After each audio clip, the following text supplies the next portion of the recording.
33. 누가 최고의 제자일까? 6월절 명절이 바로 코앞에 다가온 어느 날 저녁이었지. 예수님은 제자들과 함께 마지막으로 6월절 명절을 보낼 계획이셨어. 예루살렘에 사는 한 사람이 자기 집 큰 방을 빌려주었지. 예수님과 제자들은 그곳에서 6월절을 기념하는 식사를 하실 수 있었단다. 제자 2명이 그날 저녁을 위한 준비를 했어. 빵과 포도주와 그 외에 필요한 것을 샀단다. 이스라엘에서는 맨발에 샌들을 신고 다닌다고 했지. 온종일 그렇게 돌아다니다 보면 저녁쯤에는 발이 아주 더러워져. 그래서 저녁 식사를 하기 전에는 발을 깨끗하게 씻는단다. 발은 하인들이 씻어주지. 식사 준비를 하던 제자 2명은 발을 씻을 수 있도록 물이 담긴 커다란 대야를 문 옆에 준비했지. 그 옆에는 더러워진 물을 버릴 빈 통도 두었어. 발을 닦을 수건도 그 옆에 갖다 두었단다. 저녁이 되자 식사 준비가 끝난 방으로 예수님과 다른 제자들이 들어왔단다. 하지만 사람들의 발을 씻어줄 하인이 없는 거야. 이제 어떻게 하지? 제자 중 한 사람이 나서야 할 것 같았어. 그런데 누가 그 일을 하지? 나는 안 할 거야. 베드로가 생각했단다. 나는 하인이 아니야. 나는 예수님의 제자 중 최고야. 내가 그 일을 할 이유는 없지. 그럼. 나는 그런 일 안 해. 야고보가 생각했단다. 나는 예수님의 가장 중요한 제자야. 나는 그런 일 안 해. 빌립도 생각했지. 나는 하인 노릇을 할 생각이 전혀 없어. 다른 사람이나 하라고 그래. 나는 안 해. 모두 이렇게 생각하고 있었단다. 그래서 발도 씻지 않고 더러운 발 그대로 식탁에 가서 앉았지. 그러면서 서로 이런 말을 주고받았어. 우리 중 누가 최고일까? 누가 가장 못났을까? 제자들이 이런 말싸움을 벌이고 있을 때 예수님이 일어서셨단다. 일어나셔서 물이 담긴 대야와 빈 통과 수건을 챙기시는 거야. 그리고 식탁에 앉아 있는 제자들에게 가시는 거야. 제자들은 놀라서 숨을 죽인 채 멍하니 쳐다보고만 있었단다.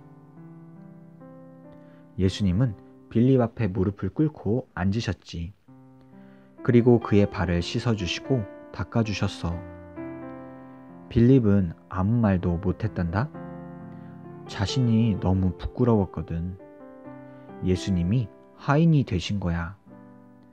제자들은 자기가 최고이기 때문에 그런 일은 할 수 없다고 생각하고 있었는데 하나님의 아들이신 예수님이 하인이나 하는 일을 하고 계셨어. 빌립의 발을 씻기신 예수님은 야고보에게 가셨지. 그리고 야고보의 발도 씻어주시고 닦아주셨단다. 예수님이 또 베드로에게 다가가셨어. 하지만 베드로는 자기 발을 치워버렸단다. 주님께서 제 발을 씻어주신다고요? 안 됩니다. 그러실 수 없습니다. 하고 소리쳤지. 베드로는 너무 부끄러워 얼굴이 빨개졌단다. 예수님은 부드러운 눈빛으로 베드로를 바라보시며 말씀하셨어. 베드로, 내가 당신의 발을 씻어주지 않으면 당신은 나의 제자가 아니오. 그 말에 베드로는 깜짝 놀랐단다. 뭐라고? 예수님의 제자가 아니라고? 그런 일은 있을 수 없어. 내가 예수님을 얼마나 사랑하는데 나는 언제나 예수님 곁에 있을 거란 말이야. 베드로는 치웠던 자기 발을 예수님 앞에 쓱 내놓았어. 그리고 손도 같이 내밀었단다. 주님, 그렇다면 저의 손과 머리도 같이 씻어 주십시오. 저는 완전히 주님의 사람이 되고 싶어요. 아니요, 그럴 필요는 없어. 발을 씻는 것으로 충분하오. 예수님은 말씀하셨단다. 예수님은 베드로의 발을 씻기시고 유다에게로 가셨어. 예수님은 유다 앞에 무릎을 꿇으시고 그 발을 씻어주셨지. 유다가 예수님을 배신하리라는 것을 아시면서도 기꺼이 유다의 하인이 되어주셨어. 제자들의 발을 다 씻기시고 예수님이 다시 식탁에 가앉으셨단다. 누구도 고개를 들고 예수님을 쳐다보지 못했어. 너무 부끄러웠거든. 내가 왜 이 일을 했는지 아시오? 예수님이 물으시고 말씀하셨단다. 여러분은 누가 가장 높은 사람인지 알고 싶어 했소. 그 사람은 바로 나요. 여러분은 나를 주님이라고 부르지 않소. 나는 가장 높지만 여러분의 발을 씻어주었소. 바로 여러분에게 교훈을 주기 위해서였소. 여러분은 누가 가장 높은지 찾을 것이 아니오. 오히려 서로 도우려고 항상 노력해야 하오.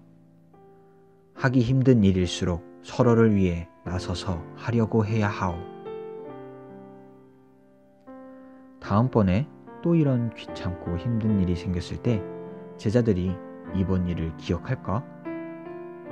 그럼 기억하고 말고 예수님은 그날 밤 제자들에게 어떻게 남을 섬겨야 하는지 보여주셨단다. 예수님 말씀을 들은 제자들은 그제야 고개를 들고 예수님을 바라볼 수 있었어.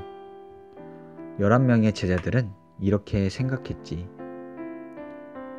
예수님은 정말 좋으신 분이야. 난 예수님을 사랑해. 하지만 12번째 제자인 유다는 다르게 생각했단다. 예수님도 그것을 알고 계셨어. 그 생각을 하시자 예수님은 갑자기 너무 슬퍼지셨단다. 여러분 중 한 명이 나를 배신할 것이오. 그 끔찍한 말씀에 제자들은 서로 쳐다보았어. 제자 중 한 명이 예수님을 배신한다고? 어떻게 그런 일이? 누가 감히 그렇게 나쁜 짓을 할 수 있을까? 주님, 저는 아니지요. 두려운 눈으로 예수님을 바라보면서 제자들이 물었단다. 유다는 아주 퉁명스럽게 말했어. 내가 그 사람일 리는 없겠죠. 예수님은 유다에게 빵 한 조각을 집어주시며 다른 사람은 듣지 못하도록 작은 소리로 말씀하셨단다. 유다, 바로 당신이요. 그러고는 다른 사람들이 다 들을 수 있도록 조금 큰 목소리로 말씀하셨어. 유다, 계획한 일을 서둘러 하시오. 그 말에 유다는 벌떡 일어서더니 그 방을 나가버렸지. 다른 제자들은 유다가 예수님이 부탁하신 어떤 일을 하러 가는 거라고 생각했단다. 가난한 사람들에게 돈을 나눠주는 일이나 물건을 사오는 일 말이야. 유다는 돈을 관리하고 있었거든. 그래서 유다가 갑자기 방을 나가도 이상하게 생각하지 않았단다. 하지만 유다는 예수님이 무슨 뜻으로 말씀하셨는지 정확하게 알고 있었지. 유다는 바로 제사장들에게 달려갔어. 그리고 날이 어두워지자 예수님을 붙잡을 수 있는 곳이 어디인지 알려주었단다. 아멘. 하나님 감사합니다. 오늘 예수님께서 제자들의 발을 씻겨주신 이야기를 듣게 되었습니다. 우리는 예수님을 믿고 다른 사람보다 높아지고 다른 사람보다 성공하려고 하지만 그것은 예수님께서 원하시는 길이 아니었습니다. 예수님은 오히려 성공한 사람들이 높은 사람들이 낮은 사람들을 섬겨야 한다라고 하시는 말씀과 함께 왕이신 예수님이 제자들의 발을 친히 씻겨 주셨습니다. 이것은 이스라엘 사회에 있어서 아주 놀라운 일입니다. 있을 수도 없는 일입니다. 주인이 종의 발을 씻겨 준다니요. 하지만 하나님, 예수님은 그렇게 하셨습니다. 주인이신데 왕이신데 종들의 발을 씻어주셨던 것처럼 우리 친구들도 높아지려는 것이 아니라 혹 높아진 사람들, 아주 성공한 사람들이 된다 할지라도 낮은 사람들을 돌봐주고 섬겨줄 수 있는 사람이 되게 해주세요. 그게 진짜 예수님이 원하시고 꿈꾸고 계시는 우리들의 모습입니다. 이러한 일이 일어나기를 간절히 소망드리며 살아계신 예수님의 이름으로 기도드립니다. 아멘.